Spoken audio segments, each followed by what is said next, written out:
তো আপনারা দেখেন আমরা 11 মাসে আমরা চেষ্টা করেছি এবং আমাদের তরফ থেকে বারবার বলা হয়েছে যে কোনো ধরনের কোনো সিক্রেট এজেন্সি, কোনো ধরনের কোনো ইন্টেলিজেন্স এজেন্সি যেন কোনো টিভি মিডিয়াকে বা নিউজ পেপারকে কাউকে বা কোনো সাংবাদিককে একটা যেন ফোন না করে। যদি কেউ ভুল তথ্য দেয়, কেউ কেউ কেউ অপতথ্য দেয়, সেটা সরকারের একটা মেকানিজম আছে, সরকার সেটা দেখবে। আমরা বলবো, আমি একজনকে বলিও যে আপনার এই এই এই নিউজটা ভুল আছে, আপনি এই জিনিসটা ঠিকমতো দিচ্ছেন না। কিন্তু এই যে আগে যেটা ছিল যে আপনি সিক্রেট এজেন্সি দিয়ে একটা ভয়ের সংস্কৃতি ইয়ে করে আপনাকে মুখটারে বন্ধ করা, এটা কিন্তু আমি বলবো যে আমরা এটা করতে পেরেছি। আপনারা যদি তারপরেও কেউ যদি কোনো থ্রেট পান, আমি আবার আপনাদেরকে বলি আমাদেরকে জানাবেন। আবারও বলি, কেননা এই জিনিসটা তো আর এমন না যে এই আগে কয়দিন হয় নাই যে নতুন করে আবার হবে না, বা দুই একটা হয়ও নাই, আমি তো ওই গ্যারান্টি, কেউ হয়তো আমাকে বলছেন না। আমরা চাই আপনারা এই বিষয়ে সোচ্চার হন, এটা আপনাদের জন্যই। সামনে আরেকটা পলিটিক্যাল গভর্নমেন্ট আসবে, তখনও যাতে আপনি এই ফ্রিডমটা এনজয় করেন যে আপনি যে রিপোর্টের জন্য আপনাকে কেউ ফোন দিবেন। আপনি ভুল করতেই পারি, আমি জার্নালিস্ট হলে ভুল করাটা এটা আমার স্বাভাবিক। আমি এটার জন্য রিজাইন্ডার দিবে, আমি ওইটাকে রিজনটাকে দেখবো যে আমার এটা ভুলটা ঠিক, আমি কি আসলেই ভুল করেছি কিনা। এবং আমি ভুল করলে আমি এটা জানাবো যে আমি ভুল করেছি, এই যে আমি এটার রেকটিফিকেশন দিয়েছি বা আমি। কিন্তু কারো এসে থ্রেড দিয়ে আপনার একটা নিউজ নামিয়ে ফেলা, আপনাকে থ্রেড দেওয়া, আপনাকে গুম করে ফেলা। আপনার উৎপল দাসের কথা মনে আছে, উনি একটা পোস্ট দিয়েছেন, কতদিনের জন্য উনি নাই। মুবাশার আমাদের এই জার্নালিজম ডিপার্টমেন্টের গুম হয়ে গেছেন। কাজল, ফটোগ্রাফার কাজল গুম হয়ে গেছেন। তো আমরা তো সেটা রিপিট চাই না, এবং আমরা চাই যে আপনারা এই বিষয়গুলো বারবার লেখেন।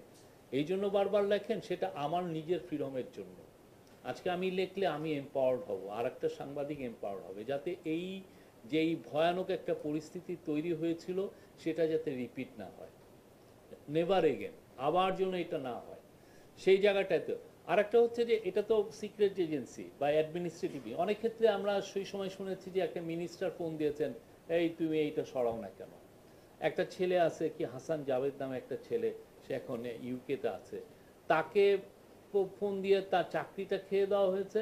কারণ হচ্ছে সে এই রেলওয়ে মিনিস্টারের সাথে একটা হাসান মাহমুদের একটা ছবি ছিল, রেলওয়ে মিনিস্টারের সাথে একটা বিদেশি এম্বাসির এক অ্যাম্বাসাডারের ছবি ছিল। এই ছবিতে রেলওয়ে মিনিস্টারকে একটু কাঁচুমুচু দেখা যাচ্ছে। ওই একটা ছবি সে ফেসবুকে পোস্ট করেছে, এবং ছবিটা যে সে নিয়েছে তাও না, ছবিটা ডিস্ট্রিবিউট করা। ওই কারণে তার চাকরি যায়, তুমি বিএনপি জামাতের দালাল, তার চাকরি চলে গেছে।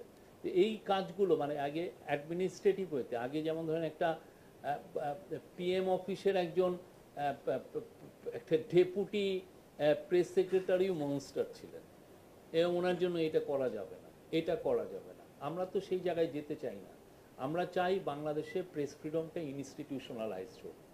একটা ছেলে এসে যেন বলতে পারে যে না, উইদাউট ফেয়ার সে একটা স্টোরি পারসিউ করতে পারে, একটা স্টোরিকে সে অনেকভাবে দেখতে পারে। আমাদের তো সত্যিকার অর্থে গত 15 বছর না, অনেক, আমাদের তো অনেক অনেক পুরনো অনেক সমস্যা আছে, সবগুলো সে যেন নতুন করে দেখতে পারে, কোনো ভয়ের কোনো পরিবেশ না থাকতে পারে।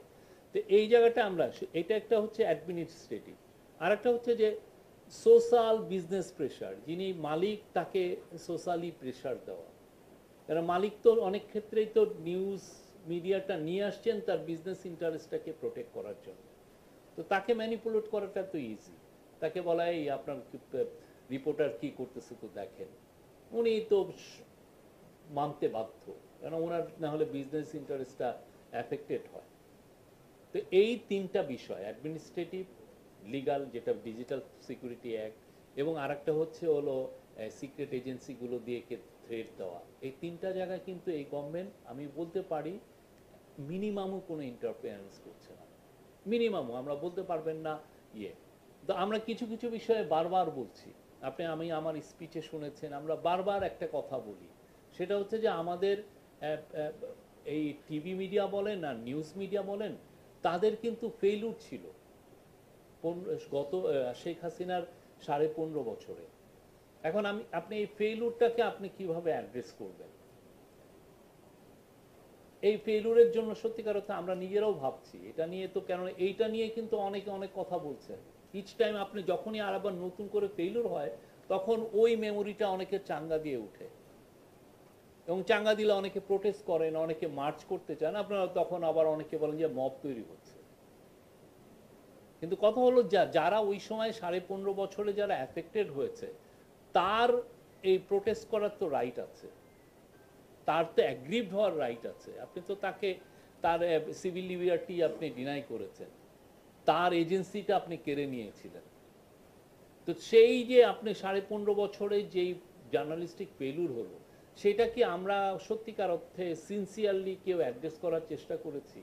আমাদের কোনো পত্রিকা, কোনো টিভি স্টেশন বলেছে যে ওকে আমি গত 15.5 বছরে আমার এই মেজর ইভেন্ট হয়েছিল? কি কি মেজর ইভেন্ট? আমাদের 2014 সালের ইলেকশন হয়েছে, একটা কন্ট্রোভার্সিয়াল ইলেকশন। 2018 সালের নৈশ ইলেকশন হয়েছে। 2024 সালের একটা খুবই ওয়েল অর্কেস্ট্রেটেড একটা রিগড ইলেকশন হয়েছে। আমাদের 2013 সালের শাপলা হত্যাকাণ্ড হয়েছে, মাওলানা সাইদির ভার্ডিকের সময় একটা মেজর কিলিং হয়েছে, তারপরে এক্সট্রা জুডিশিয়াল কিলিং হয়েছে 3000-এর মতো। আপনার বিএনপি, যেটা বিএনপি বারবার বলছে, তাদের 60 লক্ষ কর্মীকে ফেক কেস দেওয়া হয়েছে। তারপরে আপনার গুম হয়েছে 3000-এর মতো। তো এই যে বড় বড় ইস্যুগুলো যে ছিল, হ্যাঁ, সেই ইস্যুগুলোর ক্ষেত্রে আসলে আমি অ্যাজ এ নিউজ আউটলেট আমি কি সত্যিকার অর্থে সিনসিয়ারলি জার্নালিজম করেছি কিনা? আজকে যে অনেকে এটা নিয়ে প্রোটেস্ট করছেন যে এই ইয়ের দোষর আপনাকে বলছেন বা ইয়েকে বলছেন, এটার কারণ তো ওই ফেলুরের কারণে। ওই সময় আমরা কি অনেস্টলি যে রিপোর্টগুলো হয়েছে সেই বিষয়ে আমার রিফ্লেকশনটা কি? আমি কি আমরা যে রিপোর্টগুলো করেছি আমরা তো সেলফ অডিট করি নাই। এটা বাইরে হয়, বাইরে প্রচুর হয় যে না আমার ভুল হয়েছে। আমেরিকার অনেক জার্নালিস্ট, অনেক প্রতিষ্ঠান, যে পুলিশদারের নাম শোনেন, পুলিশদার হচ্ছে আমেরিকার এই যে স্প্যানিশ ওয়ার, যেটা দিয়ে আমেরিকা ফিলিপিন্সকে দখল করে নিয়েছিল সেই 1903-তে, তার জার্নালিজমের কারণে সে ওই সম্মতি উৎপাদন করেছিল এই যুদ্ধে যাওয়ার জন্য। এবং সেই দেখেন 2003 সালে দেখেন নিউ ইয়র্ক টাইমস সহ কত পত্রিকা সম্মতি উৎপাদন করেছে যাতে ইউএস ইরাককে অ্যাটাক করে। ওয়েপন্স অফ ম্যাস ডিস্ট্রাকশন ছিল না, কিন্তু এমনভাবে রিপোর্ট করেছে মনে হচ্ছে ছিল। এবং তার যেহেতু পাবলিক অপিনিয়নে তার একটা রোল আছে শেপ করার ক্ষেত্রে, সেই পাবলিক অপিনিয়নের কারণে সে এই রিপোর্টগুলো তাকে ইউজ করা হয়েছে হয়তোবা। এবং দু একজন জার্নালিজমের এই যে জুডিথ মিলার, এদের এগেনস্টে তো অ্যাকশন নেওয়া হয়েছে। এখন আপনি গত 15 বছরের যে জার্নালিজম, সেটা নিয়ে কিন্তু আমরা কোনো আলাপই করছি না। সেটা নিয়ে আমার মনে হয় যে অনেস্ট আলাপ হওয়া উচিত। সেটা নিয়ে আমরা যেটা করছি, আমরা ইউএনকে লিখছি, ইউএনকে বলছি যে আপনারা বাইরের এক্সপার্ট দেন, দেশ দেখুক যে কী ধরনের জার্নালিজম হয়েছে। মানে ওই জায়গাটা অ্যাড্রেস করাটা খুবই ক্রুশিয়াল। তাহলে হবে কি, বাংলাদেশে একটা জার্নালিজমের উপরে একটা ট্রাস্টের জায়গাটা তৈরি হবে, যে না আমরা সামনে নতুন শুরু করতে পারবো। যে আমরা ওই ফেলুরটা হচ্ছে, আচ্ছা ফেলুরের চ্যাপ্টারটা আমরা এটা সেলফ অডিট করলাম, এটা শেষ, এখন নতুন শুরু করি। এটা সবার জন্য উন্মুক্ত। মানে যে ছেলেটা নতুন জার্নালিজম ক্যারিয়ার নিবে, সে একটা ভিশাস অ্যাটমসফিয়ার তো সে দেখতে চায় না।